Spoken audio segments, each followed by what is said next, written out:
How does evolution work, and what determines how we evolve over time, or the rate of evolution?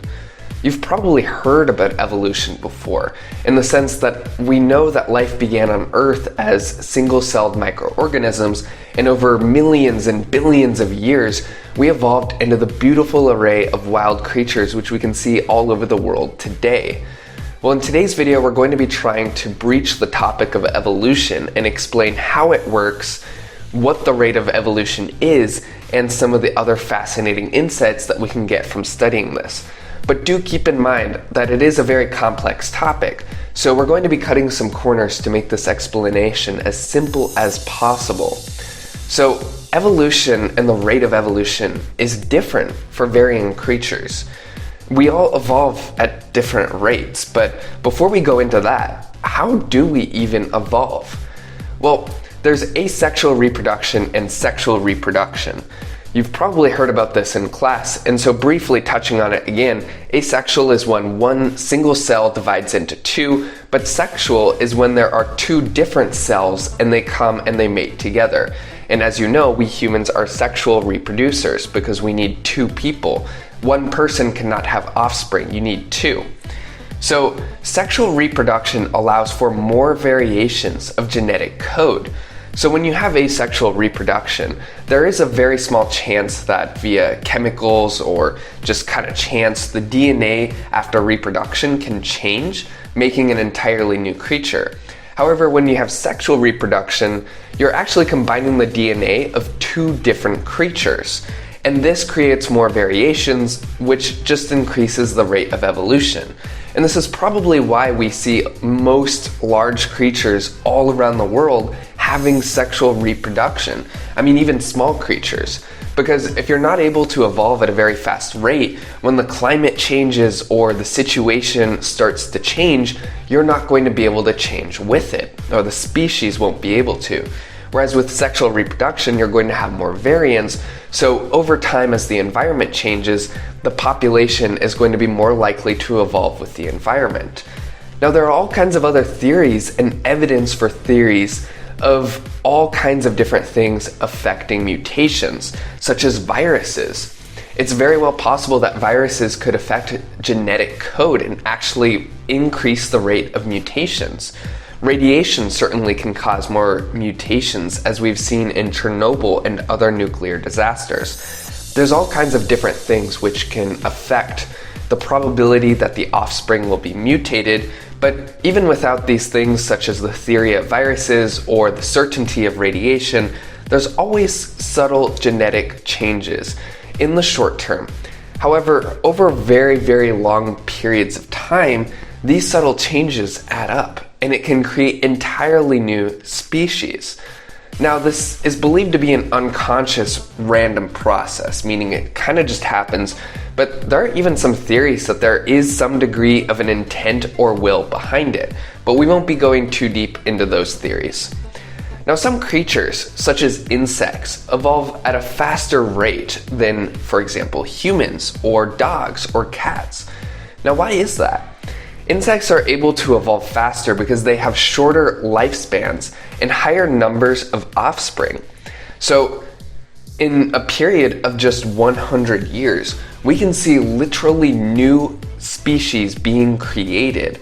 And this has actually been observed in places such as the London Underground Metro, where new mosquito populations have literally evolved to not need sunlight, but instead thrive in the London Underground. We humans and other animals evolve a bit slower. And again, this is because we don't reproduce in such high numbers. When you reproduce in very high numbers, you're able to have more variations of genetic code, and also shorter lifespans means more mutations quicker. However, even though we humans evolve at a slower rate, some anthropology studies reveal that we still evolve pretty fast in the grand scheme of things.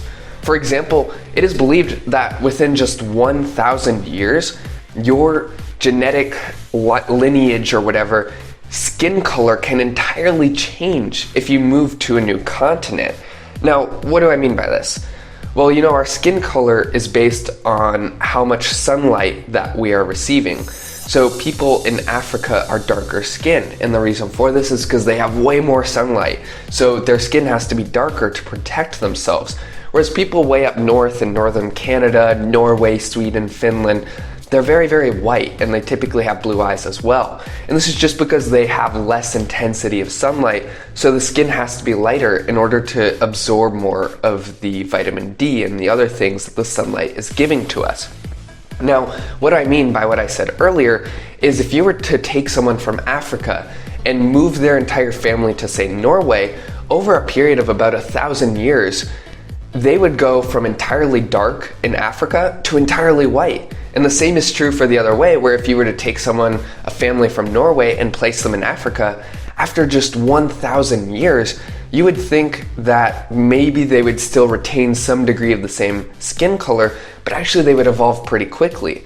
And again, the reason for this is because in every single child, if they evolve to have lighter or darker skin, they're actually going to have a very significant advantage depending on the environment. So as you can see, evolution is extremely complex and it depends on several factors. For example, it would also depend on whether changes in appearance are liked by mates or not.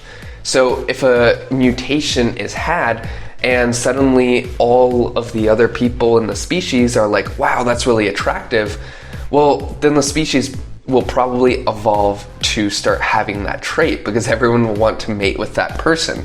However, if there's a mutation which is deemed undesirable and mates are less likely to be with that person or that creature, then that mutation is probably going to disappear and not affect things. So typically we see when studying large creatures and even smaller creatures actually, when a mutation affects the appearance of a creature intensely, they're less likely to have mates, which is why typically the general appearance of a species will remain similar over time. However, internal changes can actually greatly affect things. For example, different humans, such as humans that have been living in mountainous areas for thousands of years, have actually been found to have various changes and differences from other humans. For example, they might have lungs that are more capable of dealing with high altitude weather. There are so many different ways which we can change, but the way that evolution works, short and simple, is that with every single offspring, there is a slight change in genetic code, and this is pretty much undetectable. In some rare cases of a high rate of mutation, especially affected by radiation, then it's going to be noticeable. However, these very small changes, when compounded over the thousands and tens of thousands and even millions of years, can actually create entirely new species. So, I hope you enjoyed this little bit of content. I hope you can now understand how evolution works and what affects the rate of evolution, and why entirely new species of insects are even being created, simply because they have the ability to reproduce extremely fast, creating all kinds of new species. Thank you so much for watching, and we'll see you later. Having trouble with wildlife in your home or office? Wildlife X-Team is your solution to get rid of the raccoons, bats, rats, and snakes. Having a professional team, we offer both residential and commercial animal removal methods by using innovative and integrated techniques. Our services include animal trapping, dead animal removal, nuisance wild animal control, and animal capture. What are you waiting for? To get 24/7 service, call us at 855-WILDLIFE for an affordable solution for your nuisance wildlife issues.